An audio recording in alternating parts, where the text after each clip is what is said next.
Ladies and gentlemen, let's get into the video. I have a question. Are Microsoft already working on their next generation console? No, not the Xbox One.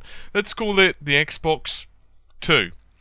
So these rumors have started because there have been a couple of job adverts popped up on Microsoft's official website. Now I would give you the links to them, but unfortunately they've been taken down. But you can do some Googling and you'll find websites actually were reporting this just before the job ads were removed. So one of them was for an industrial designer. I'll get to the job requirements in just a second. And the second position was for a software development engineer. Obviously both of these are pretty damn important. So there were a couple of them. I'm not going to read out the entire job advert because it's pretty lengthy, but I'll read out a couple of the keywords. We are looking for passionate designers who want to help us create a next generation entertainment hardware for Microsoft. Primary responsibilities would be you will be joining a team that drives vision and product development for Xbox hardware programs. The right candidate will be hands-on, individual and contributor that will bring thought, leadership, inspirational, creative input and passion to the Xbox entertainment space. In essence, this position requires nothing less than a super creator. And as an industrial designer, you will collaborate with the design team and bring innovative ideas which will have a large impact across the Xbox entertainment business. And we expect a spontaneous, innovative, creative process, blah, blah, blah, blah, blah, you know, typical job ad stuff, including you have to be really, really thoughtful. And you also need, and this is another part of the ad, intrinsic passion for seamless hardware/software experience, and you'll need a proven track record for delivering award-winning designs. So the next part of this was a software development engineer position. So this states the Xbox platform development experience team is hiring. We own the core development tools for the Xbox platform. We serve to drive an advocate for the end user, developer, consumer experience, and we're looking for exceptional SDE to help us take the game development tools to the next level. By the way, SDE stands for Software Development Engineer, just for your FYI. Game developers from AAA studios to indie shops have unique and exacting needs, and just think about the factors involved. Game titles are required, growing in cost and complexity of each generation. These days have projects that will involve scores of engineers and hundreds of artists. They have budgets and production values that rival Hollywood blockbusters. They have tens of gigabytes of content code tuned to get the utmost from our platform, and holiday release dates that will not move. Yes, says all the gamers, we know that. We are experiencing the patches as we speak. The Xbox ecosystem only thrives as if these partners succeed. Our goal is to help them make games better and faster. So, not particularly surprising that Microsoft are already advertising these positions. And there are a couple of points that we need to make. Firstly, most likely Sony are doing the same thing. If not now, within the next few months, I would not be surprised. We might not hear about it. It might be that they ask a recruitment company, let's call them Bob's Recruitment, and say, we want you to look for a position for this requirement. It has to be a secret. Keep it on the down low. Don't tell the candidates yet until they've signed NDA. It could happen, and trust me, it does. And even if you were to look at the PS3, after it was released, it wasn't too long afterwards that Mark Cerny and the rest of the PlayStation guys basically took the system, went around asking developers, opened the system up pretty much, you know, looked at all the internals, figured out what went wrong. They did a post-mortem of it. They stated this themselves, and this is pretty standard. Nintendo are doing the same thing for the Wii U. Despite the fact that they didn't announce a console at E3, which was, you know, iffy. I didn't think they would. I maybe possibly expected news of a possible change to the 3DS, but I didn't expect a brand new Wii U. It just was very unlikely, and I don't think we're going to be hearing anything of it yet. Maybe in a couple of years, maybe in a year to 2 years, we might hear news and rumours of the Wii U successor. I'm not talking about the Fusion rumours, I'm talking about something a bit more substantial and meaty. Hopefully anyway. But as regard to this, Microsoft, they have to start now. A console does not take a month to create. Everyone always says, and this is very much the default line that a lot of gamers use, oh, it's just the PC parts, but just low-end PC parts thrown in. Yeah, it is in the very, if you want to be very broad about it, if you want to be very basic and elegant, but in reality, it's not just a simple case of, well, this is what we need, done. There is a lot of work that goes inside a console.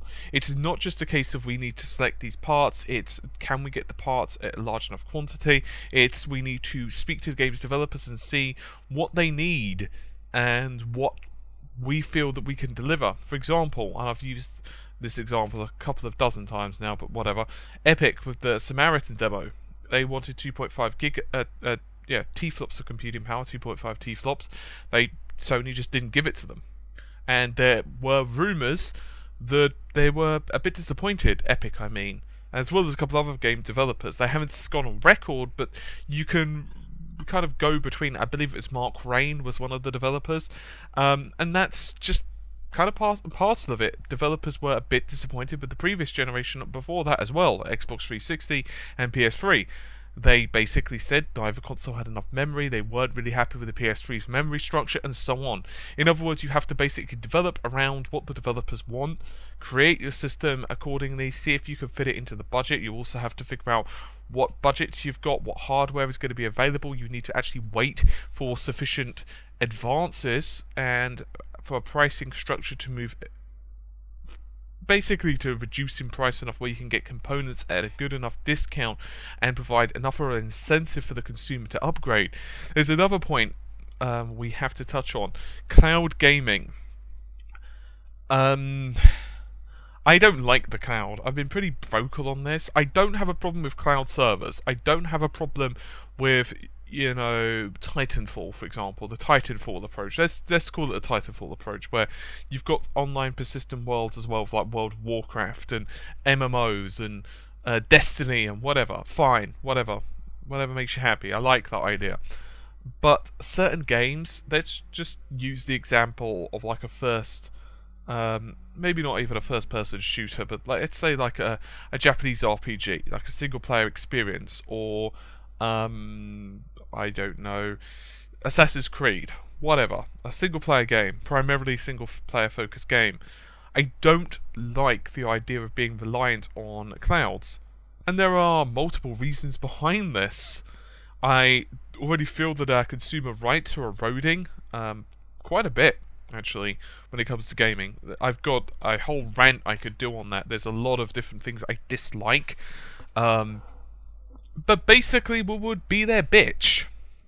It's pretty much what my thoughts and opinions are.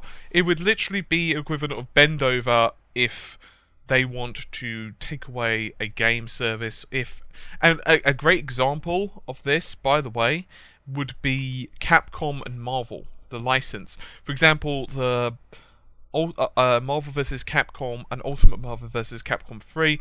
Capcom lost the license. Sorry guys, that's my phone. I forgot to put it on silent. I am very, very silly.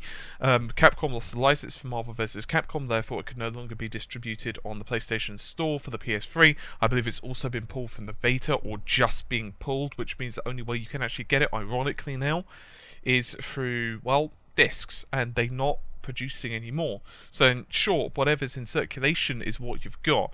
But on the other hand, you can go on eBay, you can go to, like, you know, a mom and pop store and say, hey, have you got this game? But on the other hand, if they were to do the reverse, if EA were to say, hey, you know what, we don't like, we want to get rid of this game, it's no longer going to be, you know, distributable via the cloud, then you're screwed. And I don't like that for numerous reasons. For example, sometimes the sequel is just plain worse than the previous game. And there are a lot of other arguments going on at the same line, but I'm not going to continue because it's getting a little bit ranty and a bit out of the scope of this video. I want it to be somewhat in focus. So yeah, I don't think this is something for Xbox One owners to be all like, oh my god, no, my system is going to be outdated in a month's time. No, no, no, no. It's going to take a long time. The latest, I mean, well, should I say the earliest you're going to be seeing an Xbox One, or the Xbox One successor, should I say, is a couple of years. And I would be shocked if we saw it in a couple of years' time. I would be literally shocked. I'm personally betting it's going to be like 2000, at least 4 years. So, you know, maybe we'll be seeing it in 2017, 18, possibly 19. Obviously, a lot of it depends on what Microsoft feel that they can get away with in terms of release schedule. What can they feel that they can get away with pricing? How do they feel that it's going to impact things? Do they think the Xbox One's got enough life on it? Obviously, there are a lot of complaints right now regarding the Xbox One's performance in terms of hardware.